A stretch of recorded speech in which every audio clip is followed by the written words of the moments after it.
On the morning of December the 10th, 1930, a candy store owner in the Bronx walked into his neighborhood bank branch.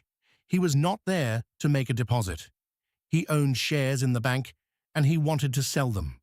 The officer at the branch tried to talk him out of it. He was told the shares were a good investment. He was told there was nothing to worry about. He left without selling.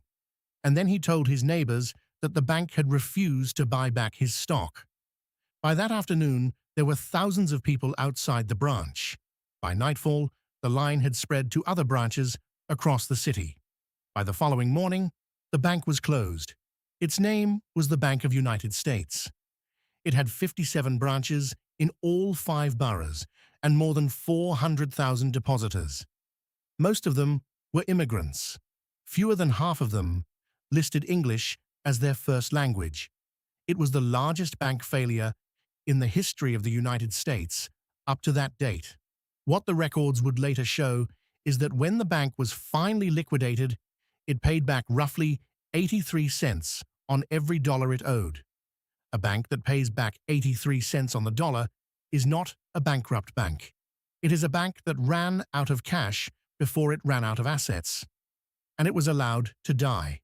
23 years earlier, another New York bank had been allowed to die in exactly the same way. The man who made that decision was named J. Pierpont Morgan. The man who made this one was his son. To understand what was lost, you have to understand what the Bank of United States actually was. It was chartered on the 23rd of June, 1913. Its founder was a man named Joseph Marcus. He was a Jewish immigrant who had arrived in New York with nothing and had already built and run one bank before this one. What made his bank different was who it was willing to serve. It employed translators because most of its customers did not speak English. It made loans without collateral to working people that every other bank in New York had already turned away. Its depositors were garment workers, pushcart peddlers, small shopkeepers, tailors. They deposited in dollars and tens of dollars, not thousands. By the end of the 1920s, the bank had grown enormous. It financed the Beresford and the San Remo on Central Park West. By 1929, it was the 28th largest bank in America, holding $238 million in deposits. It had grown from 4 Manhattan branches to 57 across the entire city. For hundreds of thousands of people, it was the first bank that had ever said yes to them. The official story is that this was a badly run bank, full of reckless men who deserved what happened to them. There is truth in that story, but it is not the whole of it. And it is not the reason the bank died. Here is what actually happened, in order. In the middle of October 1930, the Bank of United States held $212 million in deposits. Rumors had been circulating for weeks. Depositors had begun quietly withdrawing. In late November, a rescue plan was put together.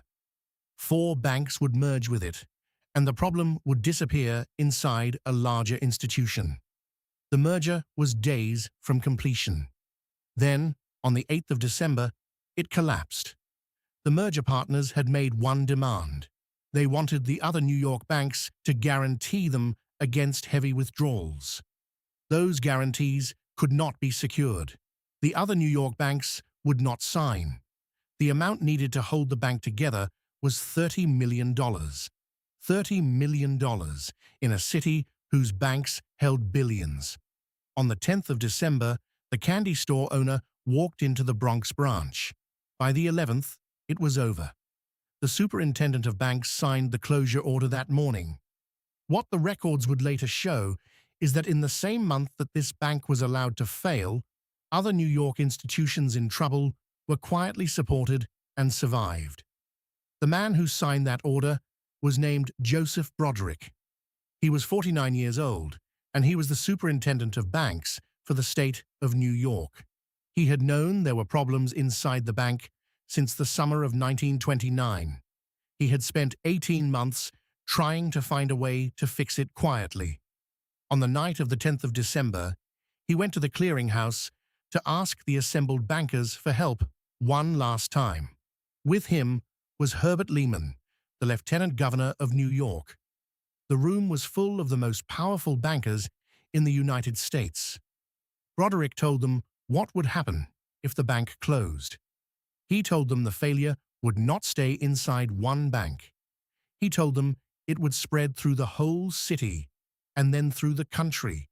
He would repeat all of this later, under oath, in public hearings. The men in the room said no. Broderick left the building a few hours before dawn and signed the closure order. The refusal was led by J.P. Morgan, Jr. He was 63 years old, and he had inherited both his father's firm and his father's position at the center of American finance. In 1907, his father had sat at the head of a table and decided which banks would survive a panic and which would not. In 1930, his son sat in a different room and made the same kind of decision. The clearinghouse was not a government body. It had no elected officials and answered to no voters. It was an association of private bankers who had for decades decided among themselves which institutions were worth saving. The official story is that the decision was purely financial, that the bank's assets were too questionable and its management too compromised to justify the risk. But historians who have studied this have raised another possibility.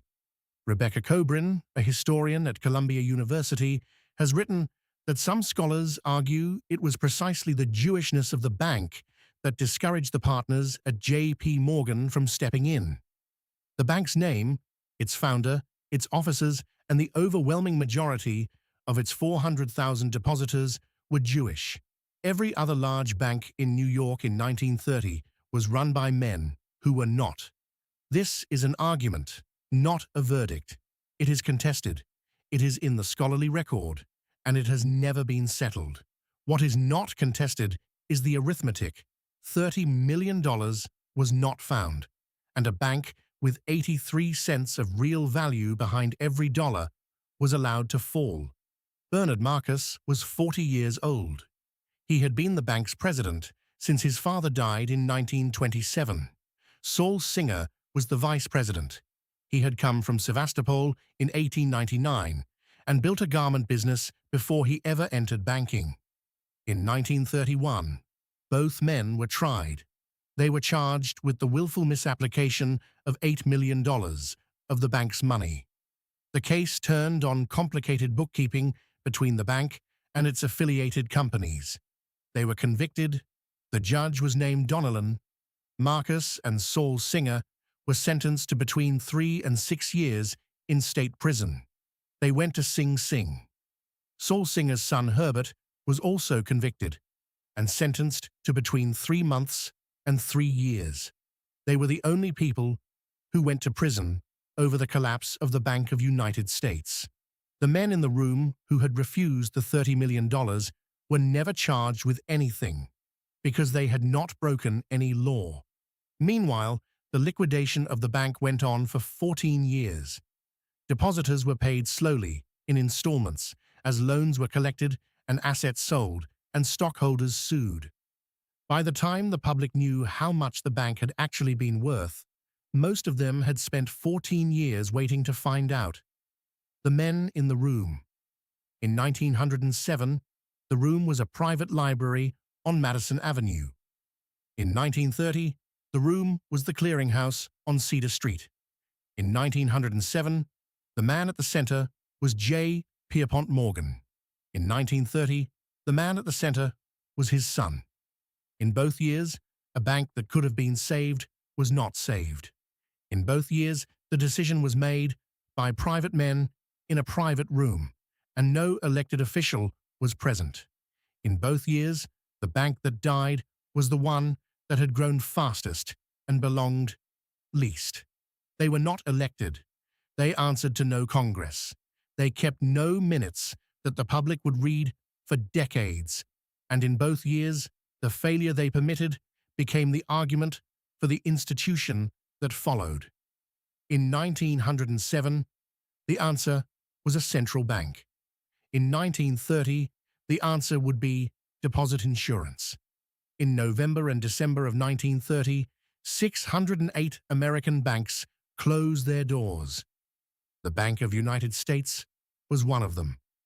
It accounted for a third of all the deposits lost in both months combined, and its name did something no one had planned for. Across the country, people read the headline and believed that the government's own bank had failed. It was not a government bank. It had never been a government bank. But by the time the public knew that, the runs had already started somewhere else. In 1931, more than 2,200 American banks failed. By March of 1933, every bank in the United States was ordered closed at the same time. When the banks reopened, the terms had changed permanently. In June of 1933, Congress passed the Banking Act. The Federal Deposit Insurance Corporation began operations in 1934. From that year onward, an ordinary depositor's money in an American bank was guaranteed by the federal government. The candy store owner in the Bronx would never have needed to sell his shares. The line would never have formed. That guarantee still exists today. Almost a century later, it is still the reason ordinary people do not queue outside banks. The most influential argument about this bank was made by two economists, Milton Friedman and Schwartz. In their History of American Money, they argued that the failure of the Bank of United States was a turning point. Their case was that the Federal Reserve had the power to prevent this failure and chose not to use it, and that because it was not prevented, an ordinary recession became the Great Depression. Not every historian agrees with them. Others have argued that the bank's management really was reckless, that its affiliates really were used improperly, and that its failure was earned. Both readings are drawn from the same documents. Both are in the record. What neither side disputes is the number at the end of the liquidation.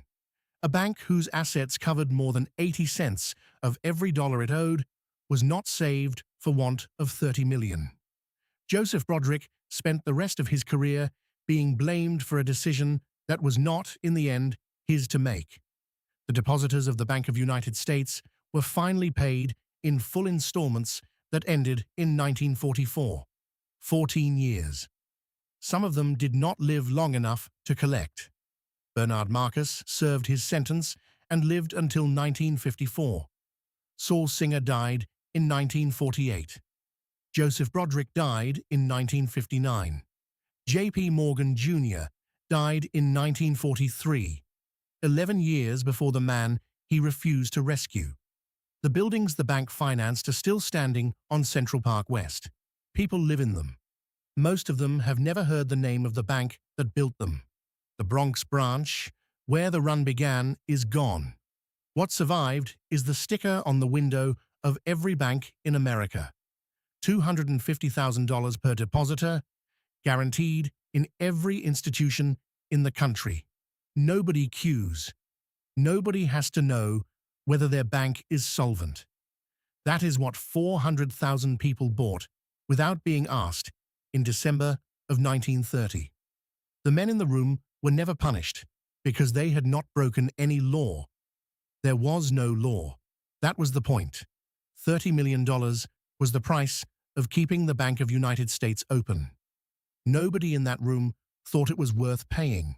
Within 3 years, the government would spend far more than $30 million building the system that made sure the question could never be asked that way again. The bank was solvent. The depositors were paid. The men who refused were never named in any indictment. And the question that nobody in that room asked out loud on the night of the 10th of December 1930 is the same question nobody asked in the library in 1907. Not whether the bank could be saved. They knew it could be saved. The question was whether it